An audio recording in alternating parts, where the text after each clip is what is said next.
Bro, if a nigga ever coming in your face standing over you like this, bro, if you don't punch that nigga in the chin, bro, what is you doing? No!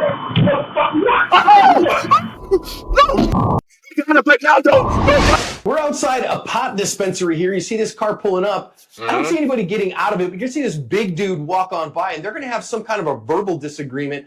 We do have pretty decent audio, though you're not going to be able to hear exactly what they're arguing about. But let's listen in and hear what happens. Okay, let's see. Why he staring so hard, though?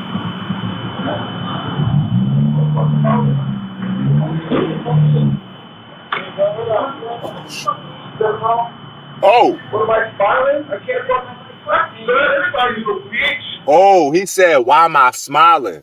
So I guess they was mad because he was smiling at him? What? Oh. The cop knocked the fuck out. Say I won't. Oh, we can do that. Hey, my nigga, I know you all big and shit, but there's 3 of these niggas. Hey, you sure you can take that? Yeah, hey, you must be assuming you me or something, cuz, but let's see what you gonna do. This motherfucker got the fucking mouth.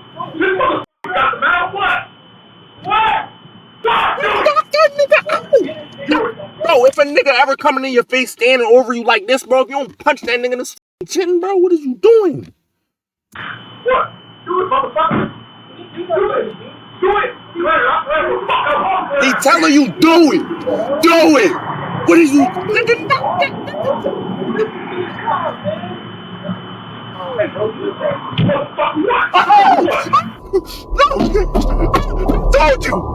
told you. Oh! You gotta play now, don't run now. What? Why you wanna run now? Huh? Look at you, dummy. Dang. Stretch his ass. Stretch it. Yo.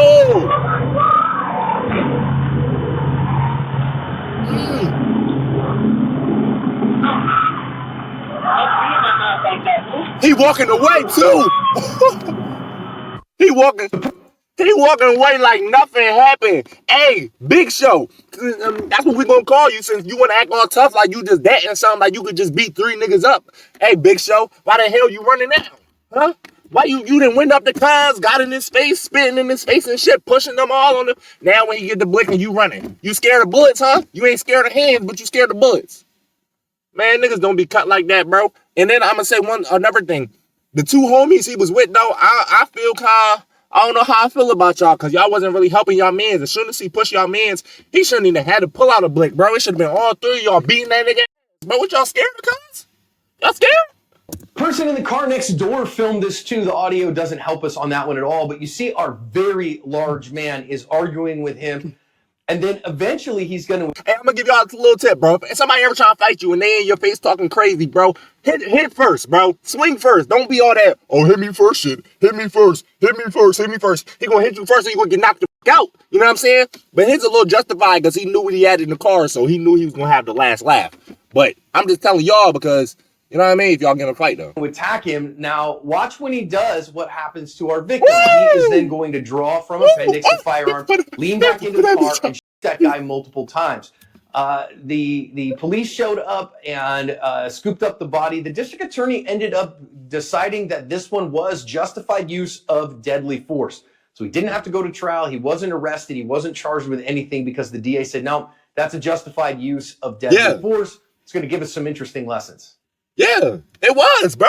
It was justified. Cuz got in his face talking crazy. I'm talking about talking reckless. I don't know what he was on that day. He was feeling like the man. Like that's why I said he thought he was me or something. He thought he could just handle all 3 niggas at the same time, dodge bullets, you not me, cuz. Sit your dumb ass down, bro. The defender here gave a shout out to active self-protection in the interview there. I think there's some interesting stuff to learn out of why every time I come outside recording videos, the little thotties in the neighborhood start walking dogs, bro? I swear. These motherfuckers don't, the little thotties never, the little Mexican joints never walk dogs ever when I'm in the crib. But as soon as I come outside, now they walking the dog with the booty shirts on and shit like, damn, bro, what you stalking me, my baby? Hey, I'm gonna have to get at you after I'm done recording this. Hold up. You know what I mean? I ain't got time for you right now. Dispensaries are a way of life in many states in the union these days, including where I live in Arizona now. So, but recognize that there are some stupid people everywhere. This could be a Walmart parking lot just as easily. So you always got to be the good, sane, sober, moral, prudent person. You got to be the one that says, you know what, I'm not going to start beef. Now, what was the beef? I couldn't hear exactly what it was they were talking about. But at some point, this guy is getting frustrated. So I think here there's a couple of answers as we get into this. I do think I agree with the district attorney that the use of deadly force in the moment was justified. We'll talk about it when we get there. Yeah. But I think it might have been preventable. So there were some off ramps here that even our good guy could have taken, because when he comes over, hey, you got a problem? No, man, I don't have a problem at all. My bad. You have a nice day. I'm sorry for giving offense. Have a good one. And hey, man, we not doing that shit, bro. Fuck out my face. We not doing that, bro. Yes, I got a problem, nigga. What? You know what I'm saying? Like, come on, bro. Talking about some, oh, no, I don't have a problem, bro. What you? Nah, bro. We not listening to that, bro. nudging your buddy, let's get out of here, or just locking the door and rolling up the window until your buddy can get in. Remember, you win every gunfight you don't get into, because even though this was determined to be justified conduct, you're still going to need to hire an attorney. You're still going to need to worry about the process for some time. And so if you can avoid a gunfight, even one that would get determined to be justified, you want to. And the emotional and spiritual and social aftermath is really hard, everyone. So if you got to use deadly force, use it, but avoid it if you can. So an apology would have worked really well in that case. Now, as this one continues on, I also think here that he's got multiple friends, but I also want to note he's stuck inside kind of the V of the car there in the car door. And you want to get away from that if you possibly can, because he's stuck in that car. So if he can take a step out and close the door, just like stepping through and getting that door closed, now you've got an avenue of egress. You can now we got square up between you and him so that you can negotiate or so that you can put some space and have a barrier between you. But the fact that he's stuck inside the car like that and stuck in that V really limits his opportunity. And that's what escalated this to deadly force, is he couldn't retreat and that big old dude was on him. Now, you notice here our guy is edging in, and you see him like, balling up his fist and sticking his face forward and these things. This would have been a perfect time for an OC spray. This would have been the absolute time when he is hollering and yelling, especially when he's like that and he's got his mouth open and his eyes open, to bless him with the hot sauce. Now, I don't know what would have happened. Nigga, this is the time to bless him with a punch to the jaw, bro. What you mean? And I'm not even talking about by him, by all his friends too. It's 3 of y'all and 1 of him, bro. What y'all scared for, cuz? This should never even have been no gunfight. This should have been a regular fight. In that case, this is the reason I carry an OC spray as somebody who carries a firearm, because if I can get away with that, then nobody has to die this day, and I get away with much less use I'm gonna just knock him out. and I don't put myself through the process. Ain't nobody gonna. In these cases, if you can avoid the use of deadly force, that is, you know what I mean? He gonna pass out for a second and think he died, but he gonna come back. He gonna wake up. We gonna wake up. Way to go, friends. Again, I think it was justified here, because what you watch happen here is the guy gets all kinds of angry, and then he's going to stuff him into that door. We'll talk about the disparity of force here in a minute and the justification for the use of deadly force, which I think exists. So I'm not saying that it was wrong at all what he did. It could have been avoided. So let's. He almost broke Cuz's neck right there. He pushed him hard as shit. I ain't gonna lie. He had to pull out the blick after that one. He said, "Damn, this nigga strong." Oh shit. You know, damn. I think here as they slow it down, this was the original that was slowed down. So the guy leans back into the car, shoots at him several times. You see the miss there down in the middle of the screen. And I want to talk about this last shot, because I know some people are going to be like, wow, man, he shot a man who was running away. Well, yes, but if you notice, number one, all of his shots came in one stream. So it was bang, bang, bang, bang, bang, bang. So it was all at once that he shot in response to the single stimulus. And as a human performance issue, the stop signal, the signal to tell your trigger finger to stop shooting the gun, can take anywhere from about 0.3 of a second all the way up to 1.5 seconds if it's trying to override a go signal, a shoot signal. And I also think that given all that, his final go signal was about 0.5 second before this, or 0.6 seconds before this. So I don't have any problems with this, just like the DA didn't, right? The DA looked at it and saw the same thing. Nah, this guy was a deadly threat right into there. All the shots happened at once. He didn't chase him down. He didn't chase him down the block or anything like that. It started up very, very close and happened very quickly. And so he's just dumb. Big Show, what is wrong? Where were you on that day? Like, why was you so mad? You know his baby mom just cheated on him or something, bro. He's mad as he went to the dispensary to get a pack Whole time he got turned into a pack. Like, come on, like, cuz. You literally started that shit for no reason. Like, it was for no reason. Like, you didn't even have to do that. Like, you just walk in and just start crashing out of nowhere, bro. Just see a nigga staring at you and just start going, like, what? Dumbass? Like, he made the best decisions he could. I don't have any problems with it. I think justified conduct there for sure, because it all happened at once. I will say a little bit odd here that he just kind of moseys right past him. Now, immediately after the use of deadly force, also, what we see is people respond in different ways. That good, sane, sober, moral, prudent people, I've seen cry like babies. I've seen walk right past like this. I have seen run away in fear. I've seen him do a lot of things, and that's not evidence one way or another of whether it was justified. It is just a fact of the human psyche. We are all drawn from the human race, and the human body responds differently to deadly stress and under this kind of adrenaline. So, man, what's the reason to cry for? What's the reason to run away, bro? What he did was right, bro. Just, okay, I popped his ass. I'm gonna walk over there. Are you dead? Okay. Boom. Call the cops. Okay. Yes, I just shot this nigga. He just went up on me, punched me, pushed me, all this stuff. And yeah, you know what you did, and you know you was right. So if you know you in the right, you ain't got no reason to be running away, bro.